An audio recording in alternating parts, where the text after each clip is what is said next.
Сәлем достар, бүгін біз сіздермен осындай керемет патшуба салатын жасайтын боламыз. Рецепт өте оңай және құрамында өзіңізге қажетті бар заттардан жасауға болады. Ең алдымен біз осындай формамызға балығымызды салып, бетінен майонез құятын боламыз.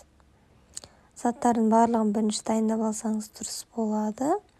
Үстінен осылай қайнатылған картопымызды теркадан өткізіп, осылай салып, бір тегіс етіп шығатын боламыз. Және де үстінен кішкене тұз сеуіп, майонезімізді осылай бір тегіс етіп жағып шығатын боламыз. Кез келген затты қолдансаңыздар болады.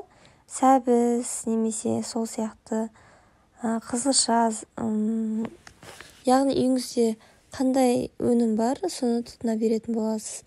Бәрін осылай рет-ретімен салып шығып, бетін қалауыңызша безендіріп, форманы алып тастайсыз. Нәтижесінде осындай керемет салат шығады.